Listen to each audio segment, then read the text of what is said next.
Greetings, Facebook Live. Welcome to WKYC's Three-Point Play. I'm Ben Axelrod. This is Matt Florjancic. Just less than 48 hours after Game 7 on Sunday against the Pacers, the Cavs are back in action on Tuesday night, heading up north to Toronto to face the Raptors in the Game 1 of the Eastern Conference semifinals. Matt, this is a team, obviously, the Cavs have become plenty familiar with over the course of the last 3 seasons. They've eliminated the Raptors in each of the last 2 postseasons, with the Eastern Conference Finals in 2016 and the semifinals, the same series they're facing them in this year, a year ago. But the Raptors are the #1 seed this year. They are allegedly a different team, and yet, even though the Raptors are favored from a betting standpoint, I think the Cavs still have to feel good heading into this series with a team they are so familiar with in Toronto. There's no question about it. The Cavaliers have a lot of good feelings going up to Toronto. They know they can win up there in postseason play. They didn't do a lot of it in 2016, but they did it when it counted. They did it last year a couple of times as well. So they know how to handle the atmosphere in Toronto, one of the best atmospheres, home court advantages in the NBA. It's going to be raucous. It's going to be loud. I'm sure Drake's going to be courtside. Drake will be there. You know, it's going to be a nuts atmosphere. But if there is a team that can handle it, it's a team that has LeBron James. Now, the flip side of that is, though, a lot of the guys that handled it in 2016 and 2017 aren't here anymore. So the rookies, or the playoff rookies, I should say, guys like Jordan Clarkson, Larry Nance Jr., and even to some extent Rodney Hood, who had 11 games on his resume before the start of this year. He's looked like a playoff rookie against the Pacers. He has. So I think they'll be the ones that have to stem the tide early. But if they take their cues from their leader, LeBron James, they're going to be okay. Bottom line is, when the Cavaliers retooled their roster at the trade deadline, we had 2 games with the Raptors after that. And Cavs got down, Cavs storm back, Cavs win the game. That gets into the head of Kyle Lowry and DeMar DeRozan, who already have issues handling Cavs in the postseason. Now they know that this team, even though it was rebuilt on the fly and had no time to get ready to get together and build a chemistry, they're also +2 in the win category against the same Raptors team. I do think from a lineup standpoint, Ty Lue has some interesting decisions ahead. Obviously, the changes in Game 7 against the Pacers worked out, inserting Tristan Thompson into the starting lineup, LeBron James playing point guard and having the 3 wings around them. But if George Hill is healthy, I wouldn't be surprised to see him back in the starting lineup in that point guard role. I think in the second half especially, he proved how valuable it is to have that second ball handler out there on the floor with LeBron James. But I also do wonder if his back is going to potentially lock up. Maybe you are better off putting him in that role where he's only playing in the second half, and you don't have to worry about him and his back locking up. But I do think Tristan Thompson, whether he's starting or whether he's not, and I do think that this is a series where Kevin Love is going to be used at center for the majority of the minutes because of his ability to draw Jonas Valanciunas away from the basket. But I do think Tristan Thompson very clearly in Game 7 etched out a place for himself back in this Cavs rotation. There is no question that Tristan Thompson was a difference maker. And we talked in the office beforehand that it was almost like he was being punished for off-the-court things as to why his playing time diminished so much toward the latter half of the season. Now, there were the injury concerns as well, but he really came to play, was active, was the Tristan Thompson of old, getting rebounds, getting tip-ins, blocking shots and help side defense. That's the Tristan Thompson that we need to see as the playoffs go on. And as luck would have it, we're going up against his hometown team in the Toronto Raptors, and he's going to want to show out in front of the home fans. I do think there is something Tristan's basically had a month off between falling out of the rotation and the injuries and all of that. He has not played consistent basketball in over a month. I do wonder if there's something to – he just looked so much more spry out there in Game 7, especially for a guy. It's funny, he's playing in the series with the guys who have been playing now for 2 weeks, who are all beaten down from a 7-game series. He's out there playing his first minutes, and his energy just stood out. I wonder, he's a guy in his 7th year. He basically didn't miss a game for his entire career up until this season. Right. He had that Iron Man streak going until the end of last year.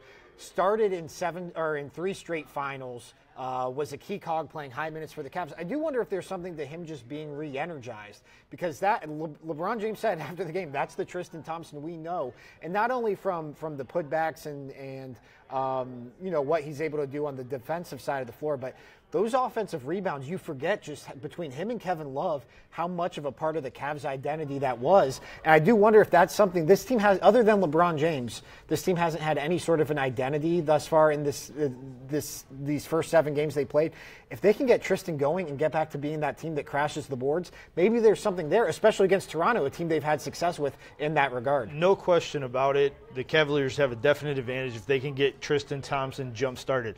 Look, when you talk rebounds, you can get technical. You can say, well, I blocked out, I pushed towards the sideline, I did this, I did that. Tristan Thompson breaks it down into one simple philosophy. See ball, get ball. That's all you need to do. And that's all Tristan Thompson does, is he goes and attacks the glass and goes and gets the second chance rebounds and really helps the Cavaliers reset their offense if they do miss a long three or he does get a mid-range jumper that goes off the side of the rim and he tracks a rebound down on the baseline.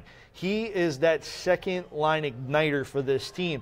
Look, they take their cues from LeBron James, but Tristan Thompson, his hustle is infectious, just as Larry Nance's is. It's the same thing with Larry Nance. It's all about the hustle. And look, you're not asking him to be a focal point of the offense. Whatever he gets offensively is gravy from a scoring standpoint. But those rebounds make the difference between wins and losses in close games, and the Cavaliers needed every single board to pull out Game 7. Yeah, there's no doubt about that. Yeah, there was one possession I remember where he got the offensive rebound, and he either gave it back to Kyle Korver or J.R. Smith for a wide-open three-pointer. And Tristan had turned around and ran back on defense with 3 fingers in the air like he was Steph Curry. So you can see what his energy brings to this team. I think one thing we learned against Indiana, obviously, is as great as LeBron James is, he cannot carry this load on his own. Whether it's a Tristan Thompson or a Kyle Korver, or heaven forbid it be Kevin Love, he needs a second banana to step up. And that's what I think is for the Cavs.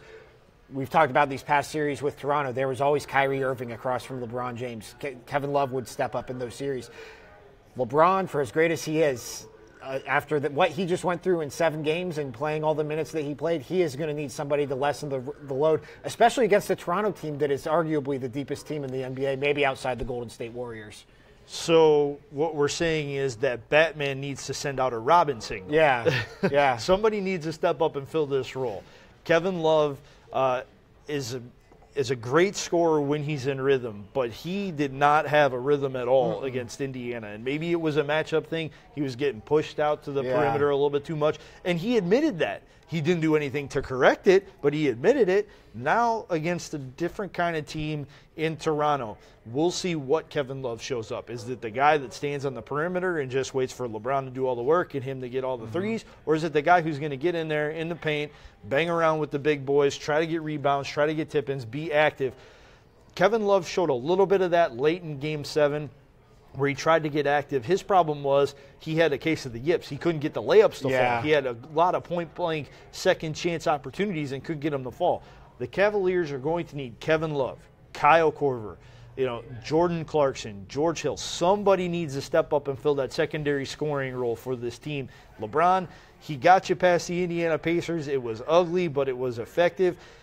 You can't win a championship like that. You have to get some help from the secondary players. Looking back at, you mentioned those 2 games the Cavs played against Toronto down the stretch of the season. It was, what's the date here? Maybe no date on the game. They won one of them 132-129. LeBron had 35 points and 17 assists. And then they beat them 112-106. LeBron had 27 points and 6 assists in that one. And Kevin Love was big on the boards in those games. He was the Cavs' leading rebounder in both of those games with 12 rebounds and 15 rebounds. That 17 assists, correct me if I'm wrong, at that point in time, it matched a career high for LeBron in a single game. Yeah, it did. So as much as we say he can't do it by himself, you do want to. I go back to the Pacers, the team he has eliminated from the postseason time after time again. I think it's 5 or 6 times he's done it. Toronto, he's getting up there in terms of that. And Toronto feels the same way about LeBron James that Indianapolis feels about LeBron James. They are sick of running into this guy in the postseason. I know they were upset for all the work they did to become the 1 seed. Now they still get LeBron in the second round, just like last year. It's kind of like a punishment. Yeah, they do have home court advantage. They struggled a little bit with the Washington Wizards, but that is one thing. As amazing as it was to see Victor Oladipo rise to the occasion against the Cavs, I do think for Raptors fans, there is that dread of DeMar DeRozan and Kyle Lowry going up against LeBron James one more time. There's just something about that matchup that doesn't work for DeRozan and Lowry. It's weird because they are dynamic players against almost everybody else. Yeah, and they've showed spurts against the Cavs, but they've never been able to put it together for a full series. And you have to wonder, is this going to be the year they finally put it together, or is this going to be an impetus for the Raptors to blow it up and say, okay, look, we've tried this method, we've got to try something different. Now, I don't think that's going to be the case. I think Lowry and DeRozan will show up, but I don't know that it's going to be consistent enough to beat the Cavaliers. There's just something about LeBron James in the fourth quarter that tears apart DeMar DeRozan and Kyle Lowry and makes two very good all-stars look pedestrian. Yeah, I mean, for as different as they've been playing this year, they've put more of a emphasis on the three-point ball. Ty Lue is no stranger to drawing up defensive schemes against this team, so it's going to be interesting to see how he approaches it. If you guys have any questions or comments for us, we appreciate you watching. Let us know. We'll get to them as quickly as possible. Andrell here says, LOL, with 40-plus points, LeBron James alone will sweep them in round 2. You don't put it past him. I mean, we've seen some crazy playoff performances from LeBron James, including just a round ago against Indiana. Yeah. LeBron James certainly is the key to this series. He's the key to every series he's a part of. And yeah, I mean, as much as the Cavs need somebody to step up and be that Robin to his Batman, the Cavs, they rely so heavily on LeBron. They continue to rely even more heavily on LeBron, and that's going to be a big part of this series. Is at 33 years old in year 15 and in year 13 of the playoffs, after 7 straight finals, does he have another run in him here where he can launch the Cavs back to the semifinals or back to the conference finals? It's not so much whether he has the run in him, but because we all know that dude is there. It's whether the Cavaliers will give him enough help to make it happen. He can't do I seemingly say this every year. He can't do it by himself, but yet he still does. And I'm in that same boat again. He can't do it by himself, but yet he'll still find a way to do it. I wouldn't be surprised if the Cavs won in 7. I wouldn't be surprised if the Cavs won in 4. This is going to be a very interesting series. And look, I don't expect them to win in 4. I expect them to win in 5. I think they lose either tonight, coming off of the emotional high of Game 7, or have a letdown after a big Game 1 win in Game 2. That being said, with LeBron, if he's healthy, even remotely healthy, you know that he's going to give his absolute best, and he's going to put the Cavaliers in a position to win the game. They just have to do enough around him to make it happen. Yeah, Cavs are a 7-point underdog tonight in Game 1 against the Raptors. For as positive as we've been about the Cavs, though, they are underdogs in this series. I believe it's the first time LeBron James has been an underdog in an Eastern Conference, entering an Eastern Conference series, I think since 2008 against Boston, maybe. The Cavs are not, or LeBron James, I should say, is not typically an underdog this early in the playoffs.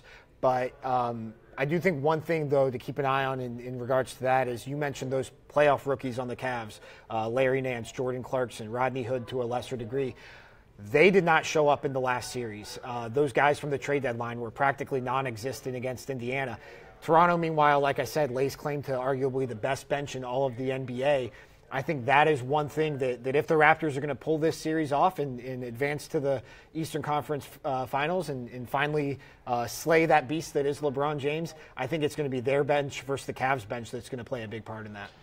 Well, if you go into that point, now you understand why the Cavaliers are underdogs, because the bench did not show up against Indiana. For whatever reason, if it was playoff jitters or what, they only had moments and flashes. Jordan Clarkson had one good game. I believe it was Game 4 where he really stepped up. Yeah, and it was only in the first half. And it was really only 24 minutes. So you take that into account and say, okay, if these guys can take the lessons and apply them, the Cavaliers will be in much better shape. But they need Rodney Hood. Rodney Hood was a missing man out there. I think he's in danger of falling out of the rotation. He has to be at this point because he looks lost out there. Even his mid-range game is his best offensive attribute, and he looks scared to death to shoot the ball. At this point in time, you can't be afraid to miss. Look, you have Larry Nance Jr., you have Tristan Thompson, you have Kevin Love. You have 3 really good rebounders. If you miss, they go get the ball. If not, you hustle back on defense, you get a stop, no harm, no foul. Just play within yourself is what the Cavaliers need to do.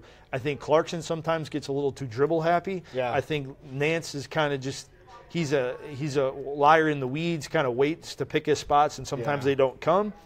Sometimes he needs to be more aggressive and demand the ball. Not saying he needs to touch it 10 to 15 times a game, but just demand it a couple of times. Just put that doubt in the defender's head that you're going to get the ball and you can actually do more than just pass out of the post or dunk on a rebound. And with Rodney Hood, anything you get out of him is a bonus, but I agree with you. I think his rotation minutes have to get cut down, and you have to go elsewhere to find scoring. Yeah, I mean, he was a guy who entered the playoffs as a starter, and now his role in the rotation is in question. We don't know what the starting lineup is going to look like tonight. Ty Lue still hasn't committed to one, and whether or not Tristan Thompson will remain a part of it, we'll see. You mentioned Game 1, though. You mentioned not knowing how they'll come off after that Game 7 victory. I do think all the pressure's on Toronto tonight. Absolutely. I mean, and that's for a team like the Cavs that is used to having home court advantage. They're in a unique position now where, I mean, for them, it's just about getting one of these two heading back to Cleveland. Right. Even if they don't, they still have 2 games in Cleveland to get back to Toronto.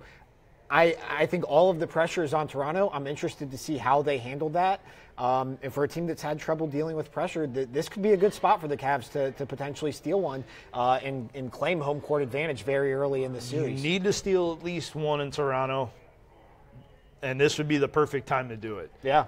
Given the fact that you have a mental edge over this team, for whatever that's worth, especially in playoff time, this is really a golden opportunity for the Cavaliers to step up, seize control of this series early, and never really let the Raptors get on solid footing. The Raptors have been sitting for a couple more days than the Cavs have.